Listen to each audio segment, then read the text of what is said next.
Hardened variants of mainstream small cars cost nearly double that of their more normie counterparts, which is a little hard to justify with something like this, the 2017 Ford Focus RS, because a Mustang GT, which is much quicker, costs $6,000 less. On paper, the RS makes little sense, but in action, it's a different story.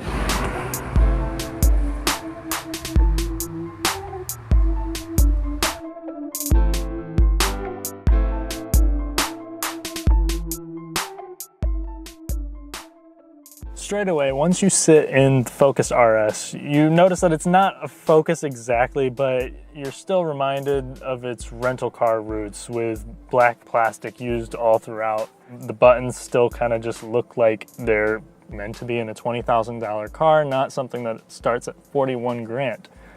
The steering wheel has some nice stitched leather though, and it's all accented with this blue stitching that I like. You also get a 10-speaker Sony audio system, which is decent. It has a lot of power. It's not that crisp though. Once you start to get to the higher frequencies, you get Sync 3, which is a great system. Probably one of my favorite infotainment systems offered currently. The instrument cluster looks a little basic. There's no virtual cockpit or nothing. It's just a little 3-inch screen. But one of my favorite things in this is the seats. You get these bucket seats that like grip you. I mean, it's kind of much. If you're bigger, this is probably going to be a problem for you. They look great too. The Recaros, which is just known to be a great seat, comfortable. I think you shouldn't have too much problem taking this on a long ride. The only issue may be the roughness, but I'll get to that later. You get 5 doors and performance, but the 5 doors should come in an asterisk because this is pretty tight. I mean, I guess I'm a little bit tall to sit back here. Even my own car, a 2007 Honda Civic, you get more space than this. Another advantage of the hatchback is this cargo area, which again, it's kind of disappointing, but at the same time, I don't think people actually care too much about the space that they get. It's more just about that ass. For those who do care, the RS does have a competitive amount of room, but if space matters, the Civic Type R has more space in most measurements. What I find most notable though is how the RS lags behind the Golf R and Civic Type R in overall interior look, materials, and functionality. For me, only the VW interior can really hold its own against other $40,000 sports cars' interiors.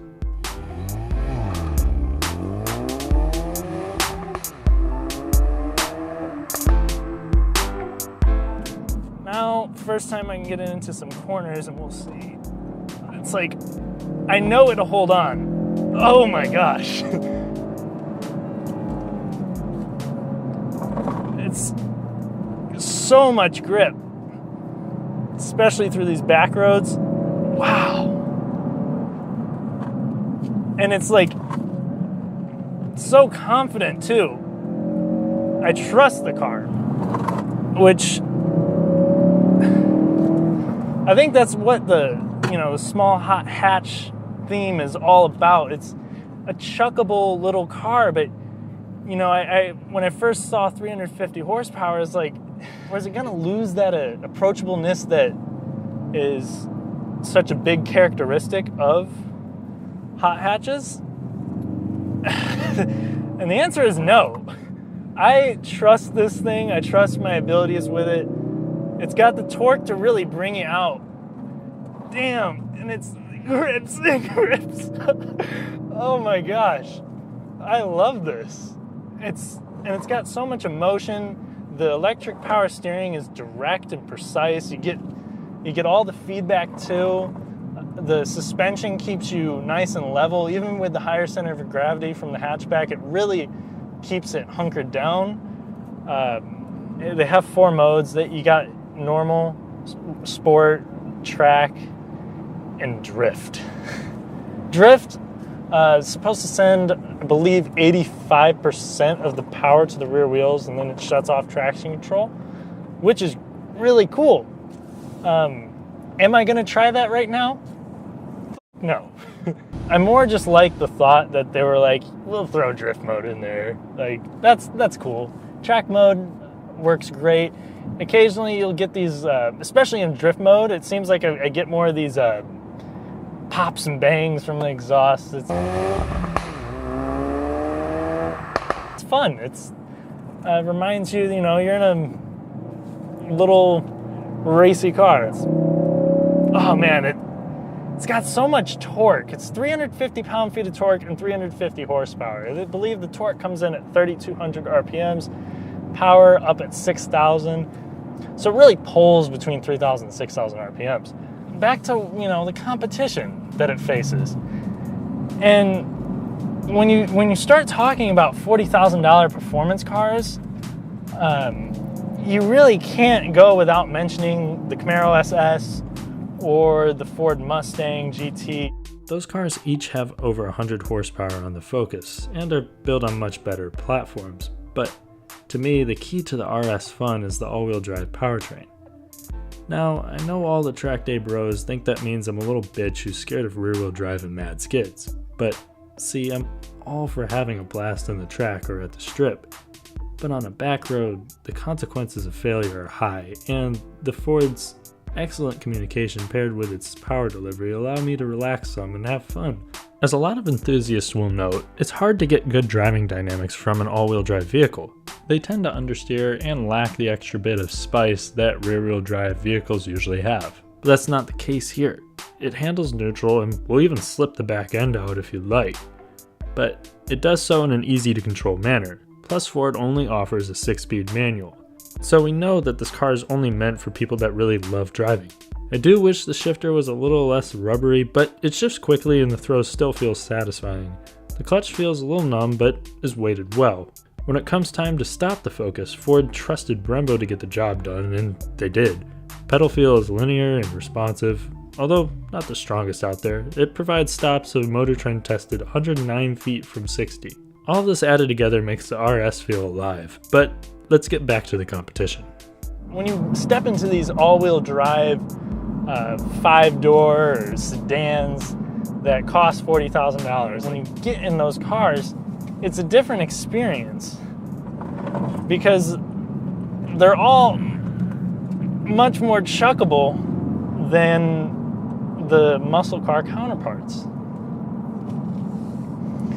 Plus you get, the neat little look, and you get the practicality-ish of the 5 doors. Or in some cases, just, Ford, you get the practicality of having rear doors. Is it worth $6,000 though? Well, that's just going to come down to, who you are. If you just want the quickest car with the best Nürburgring times, then maybe a Camaro SS would be for you. And if you want something with performance that you could daily drive with ease, then look into a Kia Stinger GT. If you want to terrify a crowd, then pick up a Mustang GT. But if you want a quick, somewhat practical car that is full of childish fun, then a hot hatch could be it. You get a lot of head turns when you drive a car like this, and not by, your basic people, because everyday person isn't going to look at a Ford Focus and be like, drive it by some people that envelop themselves in the car culture, and they'll give you some respect. This, good Lord. Once we come down from the back road and we enter back into the daily life of, the city, suburbs, and you're met with a pretty harsh ride. The track mode, sport mode, drift mode, whatever, even normal mode, it's not comfortable. The seats are great and they almost make up for it, but the ride itself is just harsh. The turning circle is like, the turning circle's atrocious. The clutch can be a little abrupt, but it just takes some getting used to. But one thing that may become a question later on if you're buying this car used in a few years when it's got 60 or 70,000 miles is reliability. Right now on cars.com, the 2016 model year has perfect reviews, so I mean that has a perfect 14 out of 14 people recommend it. But other searches have found a common problem of head gaskets failing due to a supposed manufacturing mix-up with the Mustang's 2.3 turbo. So make sure to have a mechanic examine the car closely and check service records for the issue during the buying process. All of those negatives being said, it is a good car. Ford took an older body style Focus and managed to make it perform. And not just perform like this. Make me want to have this over a Mustang. That's impressive. So that brings us to the last question. Is it better than the other hot hatches? On winding roads, I can't imagine a better companion than the RS. It feels more at home there than an E90 BMW in a sorority parking lot. The rough ride, raw sound, clear communication through the wheel, and aggressive seats keep the driver engaged. Plus, the all-wheel drive and healthy power supply ensure performance from the little brute. For me, the RS and the Civic Type R are on top of this segment. They both have a fun, focused nature with competent performance, and if you're in the market for either, you really can't go wrong. But if you're just looking around at performance in this price point, then I have one piece of advice for you. Put down the spec sheets and papers and drive a Focus RS. Thanks for watching. I'll see you later.